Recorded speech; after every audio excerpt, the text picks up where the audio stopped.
Hello everyone, ICT virtual classes में मैं योगेश केवनी आपका स्वागत करता हूं। तो जैसा कि आप जानते हैं, फिजिक्स में हम पढ़ रहे थे। बेसिकली लास्ट क्लास में हमने देख लिया था कि किस तरीके से हमने धारा निकालनी है यदि दो समांतर क्रम में चीजें जुड़ी हुई है ना। अब हम बात करेंगे आगे और एक और प्रश्न इसमें देखेंगे कि यदि अगर हमारे पास कुछ इस तरीके से कॉम्बिनेशन हो कि एक इस तरीके से बॉक्स हो, एक इस तरीके से बॉक्स हो, फिर यहाँ पर एक और बॉक्स, यहाँ पर एक और बॉक्स हो, यानी कि इस तरीके से प्रतिरोध लगे हैं और यहाँ पर हमें दे दी 12 वोल्ट की बैटरी। ये है 3 ओम का रजिस्टर, 3 नहीं लेते इसको 6 लेते हैं, चलो है। ये 6 ओम का रजिस्टर है, ये भी 6 ओम का रजिस्टर है, ये 12 ओम का रजिस्टर है और ये भी 12 ओम का रजिस्टर है। ठीक है, इस तरीके से हमें यहाँ पर ये प्रश्न दिया, हमसे पूछा है इस क्वेश्चन में फाइंड, इस प्रश्न में हमसे पूछा है find the current in each resistor. हमें ईच में निकाल रहा है, आपसे पूरे में नहीं पूछेगा, आपसे सिंपल क्या पूछेगा, प्रत्येक प्रतिरोध में धारा ज्ञात करें। प्रत्येक प्रतिरोध में धारा ज्ञात करें, यानी कि आपको हर एक रेजिस्टेंस में क्या निकालना है, करंट निकालना है। सेकंड आपसे पूछा है फाइंड वोल्टेज या पोटेंशियल अक्रॉस ईच रजिस्टर।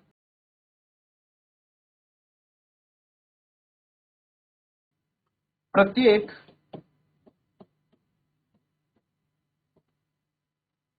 प्रतिरोध में वोल्टेज ज्ञात करें। तो ये हमारे पास प्रश्न है। चलिए फटाफट से इसको नोट करें एंड देन सॉल्व करते हैं इस क्वेश्चन।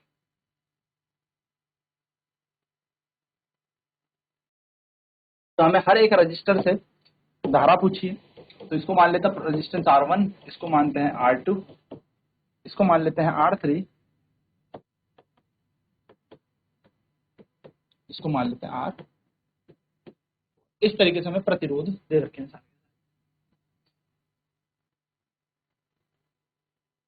तो हमसे पूछा है find the current in each resistor, प्रत्येक प्रतिरोध में धारा ज्ञात करें। Find voltage across each resistor, प्रत्येक प्रतिरोध में वोल्टेज ज्ञात करें। यानी कि अब आपको क्या करना है, हर एक रजिस्टर में R1, R2, R3, R4 में वोल्टेज भी निकालना है, R1, R2, R3, R4 में अब आपको करंट भी निकालना है, यानी कि धारा भी निकालनी है।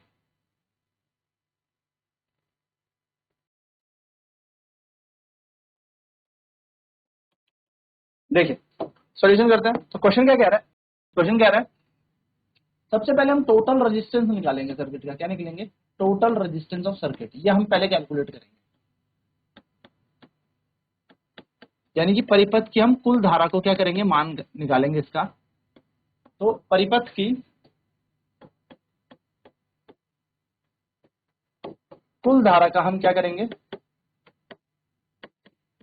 कुल धारा निकालें, परिपथ की कुल धारा। तो देखो कुल धारा निकालने के लिए हमें पता है R1 and R2 are connected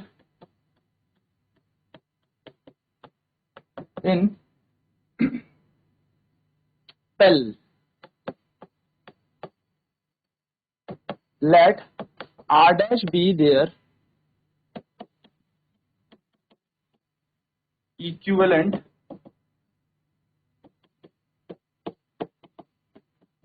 register. क्या कहा, R1 और R2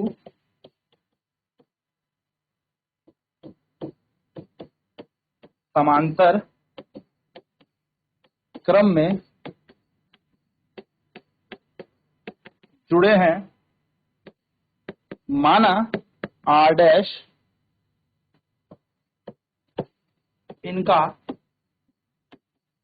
कुल प्रतिरोध है। ठीक है, तो अब जोड़ते हैं। तो R डैश क्या आ जाएगा, 1 अपॉन R डैश बराबर 1 upon R1 plus 1 upon R2 हो जाएगा।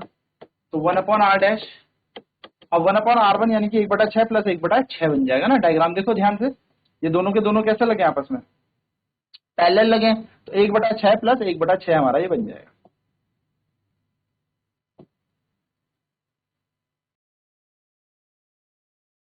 तो 1/r डैश बराबर एलसीएम आएगा 6, ऊपर आएगा 2, 1/r डैश बराबर हो जाएगा 1/3। तो यहाँ से अगर r डैश का मान निकालें तो ये बन जाएगा 1/3, यानी कि इसका बन जाएगा 3 ओम। ये हमारा क्या बन जाएगा, r डैश बन जाएगा। ठीक है, r डैश यानी कि ये क्या बन जाएगा, हमारा इक्विवेलेंट रेजिस्टेंस बन गया, कुल समतुल्य प्रतिरोध बन गया। अब हम क्या करेंगे, now R3 and R4 are also connected in parallel, यानी कि R3 और R4 दोनों समांतर क्रम में जुड़े हैं, ये दोनों भी समांतर क्रम में जुड़े हैं। तो यहां पे मान लेता हूं मैं, let R double dash is the equivalent resistance, उनका इक्विवेलेंट यानी कि जो समतुल्य है यानी कि कुल है वो R डैश,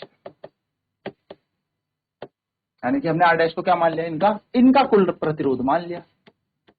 तो इनका कुल प्रतिरोध कितना हो गया, R डबल डैश। तो कैसे निकाला जाएगा R double dash, R double dash बराबर 1/r3 प्लस 1/r4, यानी कि 1/r डबल डैश बराबर हो जाएगा 1/12 प्लस का 1/12, यानी कि एलसीएम आ जाएगा 12, 1/r डबल डैश के बराबर, और यहाँ बन जाएगा 2 ने काटा 12 को 1/6, यानी कि R डबल डैश का मान कितना आ जाएगा 6 ओम।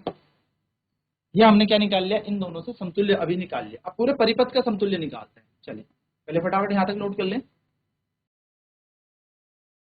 1/r dash is equal to 1/r1 plus 1/r2, तो 1/r डैश बराबर 1/6 प्लस 1/6 बन जाएगा। तो r डैश का मान आ जाएगा 2/6।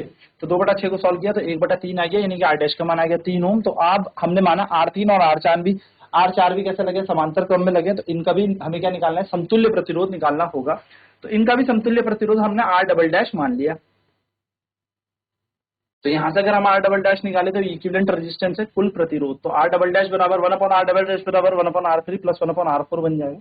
सो 1/r डबल डैश बराबर 1/12, जिसको सॉल्व करके आ गया 1/6। ठीक है, सॉल्व करके 1/6, यानी कि R डैश का मान, R डबल डैश का मान 6 ओम आ गया। अब देखो ये सर्किट हमारा कुछ इस तरीके से बन गया।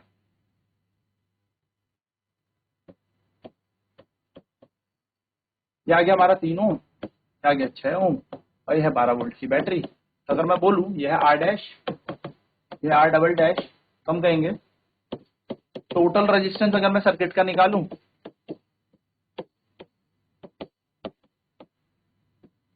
यानी कि परिपथ का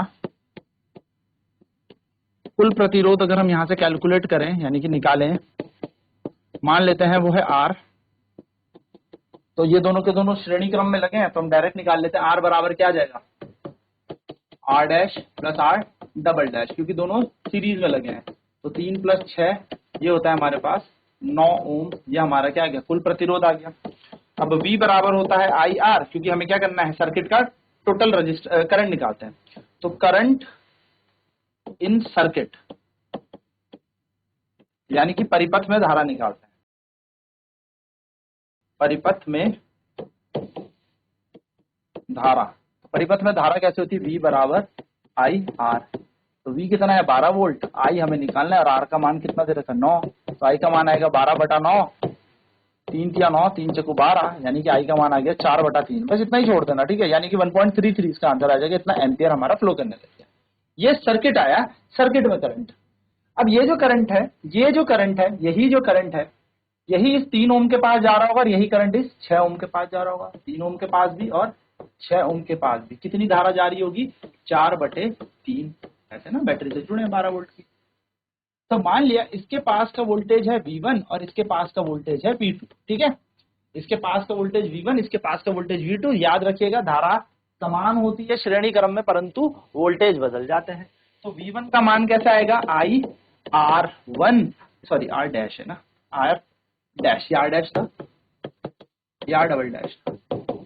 तो V1 बराबर I का मान है 4/3, R डैश का मान है 3, 3 ने 3 को मारा तो V1 की वैल्यू आ गई 3 वोल्ट। चलो ये समझ में आता है। सिमिलरली V2 बराबर हो जाएगा I R डबल डैश, तो V2 भी कितना हो जाएगा हमारे पास, ये हमें निकालना है। I का मान है 4/3 और R डबल डैश है 6, तो 3 एकम 3, 3 दूनी 6, तो V2 का मान आ जाएगा हमारे पास 4 दूनी 8 वोल्ट। ये हमारा बन गया।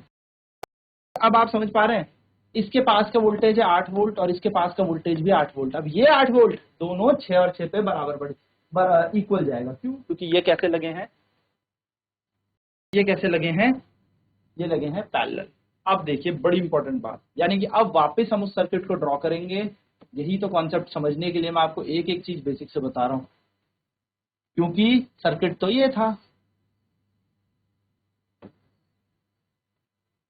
इतनी मेहनत करनी पड़ेगी आपको इस पूरे क्वेश्चन को सॉल्व करने के लिए। 12 वोल्ट की बैटरी थी, ये 6 ओम का प्रतिरोध था, ये भी 6 ओम का प्रतिरोध था, ये 12 ओम का प्रतिरोध था और ये 12 ओम का। आपको पता है क्या होगा, अब देखो यहां तक तो करंट आ रहा था आई, जिसका मान है 4/3, उसका कुछ हिस्सा ऊपर चला गया जिसका नाम मैंने दे दिया I1, नीचे चला गया I, यहां से फिर करंट आई आया होगा, ऊपर चला गया I3 और यहां से चला गया I4। सब में अलग अलग करंट होगा, देखते हैं क्या पता इन दोनों में सेम हो, और वैसे सेम ही होगा क्योंकि दोनों प्रतिरोध बराबर है। पर फिर भी हो सकता है ऐसे क्वेश्चन ये 6 और 8 हो, 6 और 12 हो, कुछ भी दे सकता है। करने का तरीका यही है, कॉन्सेप्ट यही। अब क्या हुआ, क्योंकि इस डब्बे को जब सॉल्व किया, इस पूरे बॉक्स को सॉल्व किया, तो जब इस पूरे बॉक्स को सॉल्व किया तो इस पे जो वोल्टेज आ रहा था वो 8 वोल्ट आ रहा था, और 8 वोल्ट इस पूरे डब्बे के इक्विवेलेंट रेजिस्टेंस पे आ रहा था, यानी कि इसके पास भी वोल्टेज 8 वोल्ट होगा और इसके पास भी वोल्टेज 8 वोल्ट होगा। तो क्या हमें प्रत्येक के पास की वोल्टेज मिल गई? बिल्कुल सर मिल गई, 8 वोल्ट। देखो मिल गई ना। अब इधर पे आ जाओ, एक सेकंड, इसका 3 वोल्ट था। हाँ एक सेकंड, हाँ एक सेकंड, ये 3 वोल्ट है, सॉरी सॉरी सॉरी सही है, हम 4 से 4 होगा है ना, एक सेकंड है, एक गलती हो गई यहाँ पर, थोड़ा सा मिस हो गया एक वर्ड, 4 वोल्ट होगा ये, ठीक है। V1 4 वोल्ट है, ये 4 वोल्ट है और ये 8 है, क्योंकि 8 4 12 वोल्ट हो रहा है ना। हाँ ठीक है, कंजर्वेशन ऑफ एनर्जी भी होगी, याद रखना, ठीक है। 4 वोल्ट, तो ये 4 वोल्ट ऊपर भी जा रहा होगा, नीचे भी जा रहा होगा, यानी कि यही 4 वोल्ट इस 6 के पास यहाँ पर होगा और यही 4 वोल्ट इस नीचे वाले 6 के पास, यानी कि हमारे पास वोल्टेज आ गया प्रत्येक के पास कितना, 4 4, और यहाँ पर कितना होगा 8 वोल्ट, यहाँ पर भी कितना होगा 8 वोल्ट। अब क्या निकालनी है, धारा, बहुत आसान है। देखो I1 निकालना है, तो V कितना है, V बराबर IR1, V है 4 है, I हमें निकालना है सर, I1 निकालना है। R का मान देखो कितना है, तो R का मान हमें यहाँ पे कितना दिया है 6, तो बस यहाँ से निकल जाएगा इंटू 6, तो I का मान यहाँ पर आ जाएगा 4/6, जिसको सॉल्व करेंगे तो 2/3, तो 2/3 I1 आ गया। तो same to same similarly I2 भी कितना आ जाएगा, 2/3 एम्पियर। क्यों सर, क्योंकि नीचे भी तो वोल्टेज कितना है, 4 वोल्ट है। सिमिलरली यहाँ पर देखो 8 वोल्ट और 12 वोल्ट है, तो I3 निकालना है, तो I3 निकालने के लिए क्या करेंगे, I3 बराबर 8/12, 4 2 4 दूनी 8, 4 तिया 12, इतना एम्पियर ऊपर, और I4 भी सेम टू सेम कितना आ जाएगा 4, यानी कि सब पे धारा निकल गई, सबका विभव निकल गया। तो इस तरीके से ये एक एक चीज मैंने आपको बता दी कि इससे ज्यादा क्वेश्चन नहीं पूछेगा। हालांकि इतना डिटेल, इतना लंबा क्वेश्चन नहीं देगा आपसे, सिंपल क्वेश्चन में यूं पूछ लेगा कि 12 ओम वाले प्रतिरोध पे कितनी धारा है, या यहाँ पर 6 ओम वाले प्रतिरोध पे कितनी धारा है, या R3 पे कितनी धारा है, इस तरीके से क्वेश्चन आता है। बस करने का तरीका यही है। तो यहाँ पर ये हमने सारे तरीके के क्वेश्चन कर लिए, अब आप इस क्वेश्चन में नहीं फंसेंगे। तो नेक्स्ट क्लास में अब हम बात करने वाले EMF यानी कि वैद्युत वाहक बल की। आज की क्लास में इतना ही। ICT वर्चुअल क्लासेज में जुड़ने के लिए धन्यवाद। आपका दिन शुभ।